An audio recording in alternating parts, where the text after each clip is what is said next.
Welcome back. This is City, your Canadian CPA. It is the final dash of tax season, and we are about to full throttle to get tax returns completed on time.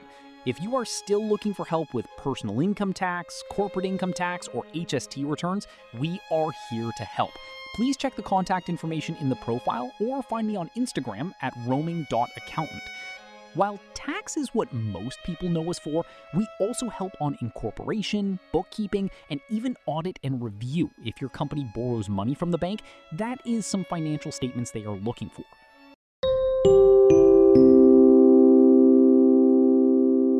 So recently, on my drive to a client, I saw a sign on the side of the road showing CPA, Max Refund Guaranteed. After all those years working with accounting firm, this sign just makes me feel annoyed. What they claim is probably, we know how to press all the right buttons on the tax software. As an accountant, there is really no such thing as a maximum refund, because at the end of the day, what happened has happened. You gotta pay what you legally owe. If someone promises magic money back, either you were missing a legit deduction before, or you're walking toward tax evasion jail land. One important thing, when you sign that T-183 form of that tax return, your name is on it and shouting, "Yup, I reviewed this, it's true." The tax preparer was just helping you to process. Their liability is significantly less than yours.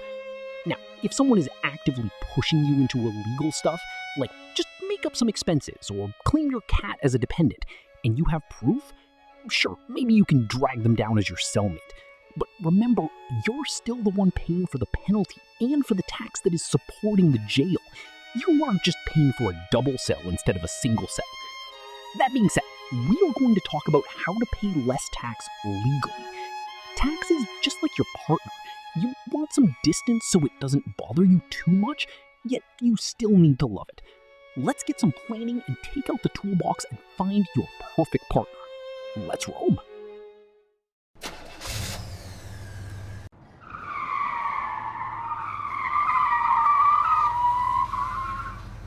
Quick disclaimer.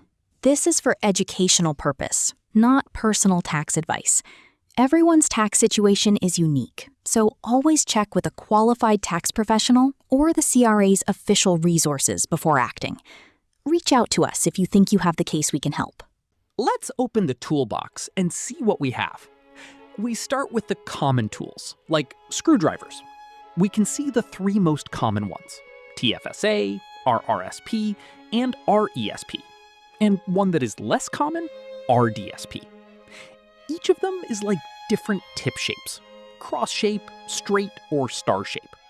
They are going to be used in different situations. We start with the Canadian All-Star, TFSA, Tax-Free Savings Account. While it says savings account, it is not like your common bank's 0.5% high-interest savings account, and you definitely won't like that interest rate. Good news is, TFSA is not just a savings account. You can hold all sort of different investments in there. You can do GIC, stock trading, and even mutual fund. The advantage here is just as simple as it sounds: tax-free. All income that you generated from the tax-free savings account is tax-free. Interests from GIC? Tax-free. Dividends from stocks? Tax-free. Gain from selling the stock? Tax-free as well. One thing to be aware of is that dividend from the US stock will be charged a withholding tax from the US, so that will be something kinda defy the purpose of TFSA. But you are still getting the gain from selling tax-free.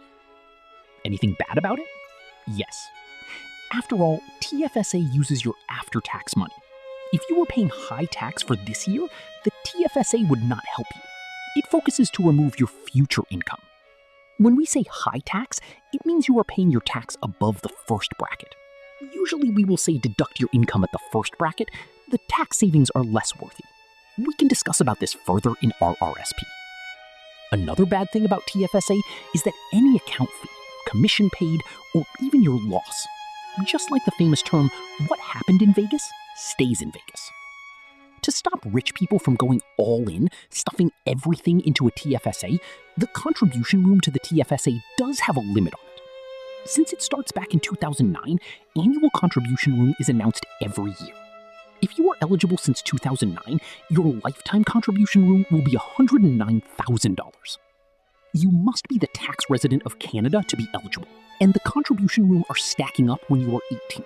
So if you were born after 1991, you are not going to get the $109,000 mentioned. Probably the only time it feels good to be older. When it got the room, it got penalty. It's just like you going to a hot pot restaurant. You put in too much food in the pot, now the soup running out on the table, and you get burned. If you put in there more than the room allowed, CRA charges 1% per month on the extra amount as penalty. What is even worse, you need to calculate your own penalty and file to CRA. Otherwise, it is another penalty. It's like you ask CRA how much you need to pay, they tell you, I can't tell, but you need to file and I can compare mine to yours. Also, interest will be there on top of penalty if you pay them late. Sounds like a failed investment. In the US, TFSA has a cousin that sounds a bit mediocre, Roth IRA and Roth 401k. Just depend on whether they got help from the employer. Just focus on Roth IRA. While the money earned in these are tax-free, you have less flexibility with deposits and withdrawals. Your contribution room is gone every year. Unlike TFSA, the room can be stacked up. How you can withdraw is even worse. You need to open the account for at least 5 years, and you need to be 60 years old, or under special circumstance, like death, permanently disabled. The good circumstance is for first-time home purchase, qualified education expenses, and birth and adoption expenses. All of these come with a limit, and once we talk about RRSP, these things sound like child's play.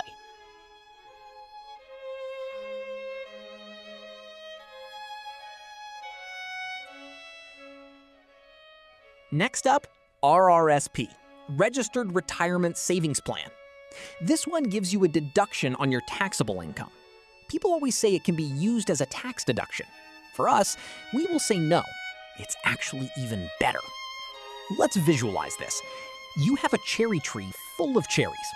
When you harvest, you need to give out half to your good neighbor because they claimed it's their land. But there are some sour cherries your neighbor doesn't want, and you get to keep those. That's your tax deduction. The food of your hard work's left with you. Now, if you are working as half George Washington, pick the cherries without chopping the tree. Turn those cherries into seeds for future planting. Because your harvest is now smaller, your neighbor cannot take as much as before. But yes, your neighbor will still take their share when those seeds bear fruit. But now, you have control over the harvest size to minimize the cherries that your neighbor pick. And they now know you are not the easy one for them to do cherry picking. As we said earlier, we should use RRSP when the income is at higher bracket. Let's compare it using just the federal rate for 2026 at 14%, and you contribute $10,000. If you contribute to RRSP when you were in the first bracket, you are saving 14% of your contribution, $1,400. Now, if you are at the highest bracket, you are going to save 33% of your contribution, and it is going to be $3,300. That is the difference to deduct the income and to do tax deduction. But like the cherry case, anything that is earned in the RRSP will be taxed once you are taking them out. So a good financial planning is also needed when you are taking them out. As that being said, what's bad about RRSP? The worst case is when the RRSP holder dies suddenly. When that happened, all RRSP is going to become the income. Assuming the holder saves $10,000 annually, and after 40 years, that is $400,000, without even considering the investment growth. Probably the biggest bill this holder has ever received. Oh, this person didn't receive because this person is not there anymore. If by the chance that person has a spouse, these RRSP can be rolled over tax-free. But if that spouse also has $400,000 RRSP and dies the next year, oops, now that is the income of $800,000. That $400,000 received is not going to have bracket 1, 2, 3, 4 anymore. That is going to be the highest bracket at 33% for each penny.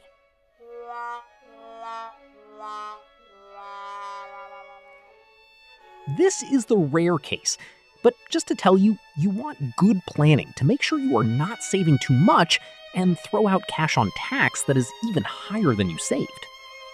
Similarly, RRSP has a contribution limit.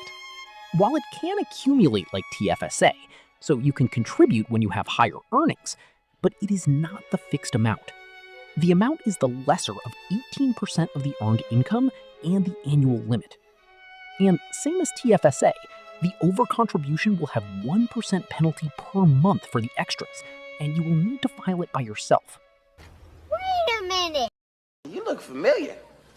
Although we were saying all withdrawals are taxable, there is still a way to take it out tax-free, or at least to get the income over a period of time instead of one time. These exceptions are Lifelong Learning Plan, short as LLP, and Home Buyer Plan, short for HPP. If you or your spouse is going into eligible training or education, you can utilize LLP. Annual limit is $10,000 and the maximum of $20,000 when participated. While it is withdrawn tax-free, it will require repayment over 10 years the second year after withdrawal. Otherwise, the part that is not paid will be counted as the income. However, in a way, the income is spread through 10 years. HBP applies when you're a first-time homebuyer and you buy or build a qualifying home. The first-time buyer here does not mean you buy the house for the first time. It means if your principal residence is not a home you owned or co-owned for the year you withdraw and the last 4 years. The maximum withdrawal is $60,000, and the repayments start the second year for a 15-year period. Utilize these plans without paying back could possibly lead to more tax saving than just die all of a sudden. In the US, you also get some cousins, traditional 401k and traditional IRA, depend whether you are getting it from employer or not. The contribution limits differ across the three, but only RRSP contribution room can be carried forward. And our neighbor in the US seems to have a later retirement age. In the US, it needs to have minimum withdrawal after turning 73. In Canada, you cannot contribute to RRSP anymore after 71, and you need to choose to take it out or convert it. The most popular conversion is RIF, Registered Retirement Income Fund, or annuity. The difference is whether you can control what are invested and the amount to withdraw above the minimum. And still, they are going to be taxed. Before you get bored about the remaining RESP and RDSP and turn away, I am going to introduce the rising star, FHSA, First Home Savings Account. FHSA is like the fusion of GoTen and Trunks. It kind of combines TFSA and RRSP. When you contribute, it can deduct your income like RRSP, and when you withdraw and use it on your qualifying first home, the withdrawal, including the earnings, is tax-free like TFSA. But unlike TFSA and RRSP, its annual contribution limit doesn't carry forward indefinitely, and it doesn't change every year. Right now, the annual limit starts accumulating when you open your FHSA account. The limit is $8,000 per year to the lifetime maximum of $40,000. But the unused contribution room can be only carried forward 1 year. One special thing about FHSA is that it will be closed after 15 years, or when the holder reaches 71 years old. That sounds weird. I feel with the current speed of my saving, I can probably afford my home in Toronto only until I reach 72, but looks like I can't use my FHSA at that age. If you need to close the FHSA, it would be better to just utilize the RRSP room and transfer that in, or otherwise you would need to withdraw them and make it income in the year of withdrawal.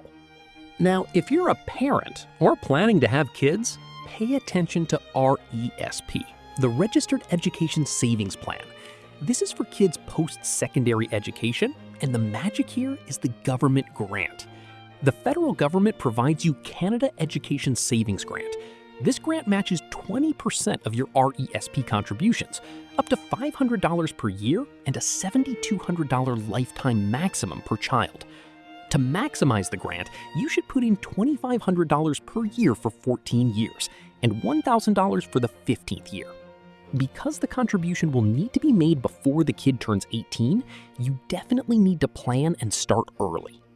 You put the after-tax money in, and if your kid uses the fund for eligible education, the earnings in RESP and the grants added in are considered the income of the kid, which is likely to be taxed at a very low rate or not at all.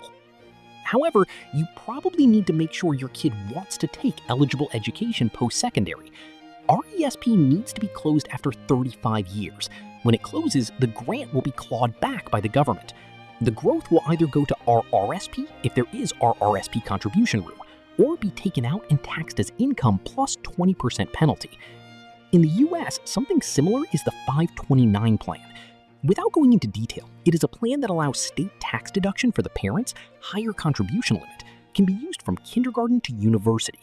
Those withdrawals are also tax-free if used for qualified education expenses. The last saving plan is the least mentioned, but the government helps with the most money. It is for someone that has a disability and qualifies for the disability tax credit. This is the Registered Disability Savings Plan, RDSP. While being disabled is not fun, government is going to match up to maximum $3 for every $1 contributed to RDSP, for a maximum of $70,000, and a bond of up to $1,000 a year for a maximum of $20,000. The match contribution and the grant will be based on the family income. The maximum contribution is up to $200,000. RDSP is like better version of RESP. After all, D comes before E in the alphabet song. The contributions are after-tax money. The earning and grant in the plans are considered income to be taxed for the plan holder. So instead of pure tax savings, it's really focused on free money from the government. Last, let's talk about business income and losses, especially for side hustles, self-employed folks, and businesses owners who have an unincorporated company. If your business has legitimate losses, meaning your allowable expenses are higher than your revenue, these losses can be used to offset other types of income, like your employment income, investment income, or even your rental income.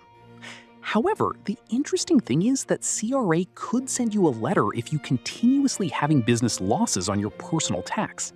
This letter kind of dissing you about how bad you are as a business owner. They will also ask you to provide business plan to improve your income. In short, they are tired of you having loss year over year, and they are getting less tax. If you can just close down your business, they would like that to happen. Recently, I came across an interesting side hustle idea and just want to talk about it. Someone said you should register for HST. So when you are buying the Jellycat doll in Canada and sell them in Taiwan when heading back to visit relatives, you are eligible to claim the 13% HST back. I really like this idea and ran my thought around it. This is because despite considering whether it is illegal to do this type of import in Taiwan, as long as you can prove the dolls are exported to outside of Canada, these sales won't need to collect HST and pay to CRA. In short, your costs to get those dolls are cheaper and give you some advantages. Further, since you are bringing them to other countries for sale, can you claim your plane ticket as an expense and possibly create a business loss to reduce your income? After talking about the potential pros, now I am going to talk about the possible cons. First of all, you need to file your HST return continuously after registration and until you deregister with CRA. It just creates something we call administrative burden. The second thing, and the most important thing, is your income tax. You now have to include this income from selling the dolls in your personal tax return. To give you a better context, these cute dolls, if you're not in the massive buy and sell market like a retailer, are treated as personal property and do not need to be included in your personal tax. This is similar when you sell your used car, sneakers, and even Pokemon cards. Well, for those $1 million Pokemon card, they are properly your listed personal property, like your Van Gogh and Picasso, needs to be included in income tax.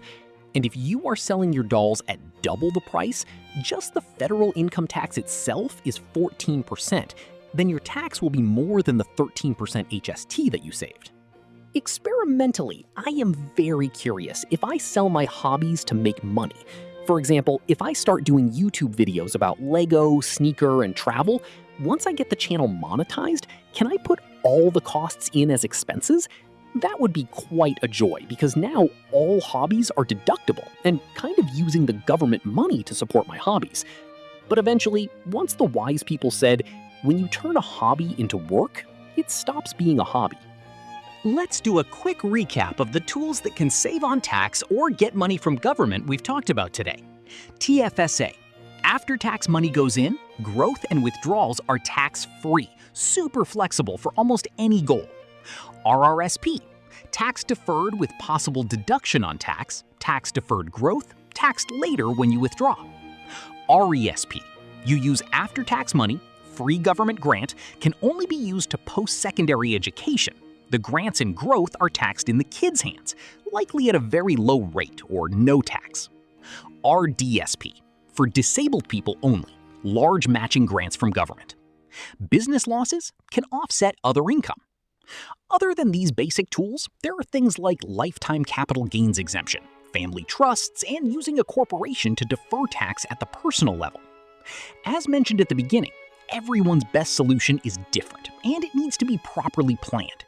We accountants are not just here to prepare your tax returns. We're here to help you build your business empire, feel less afraid of tax, and watch out for the pitfalls you might not see coming. So next time you hear maximum refund guaranteed, remember the real magic is not in pressing buttons in tax software. It's in planning ahead with tools like TFSA, RRSP, RESP, RDSP, and proper bookkeeping. Talk to a qualified professional, learn the rules, and then stretch them, but only in the direction the law actually allows. Smart, legal, and boring is way better than exciting, illegal, and getting audited. If you like this episode, share it with that friend who keeps saying, "I'll figure out my taxes later," because that later is actually now.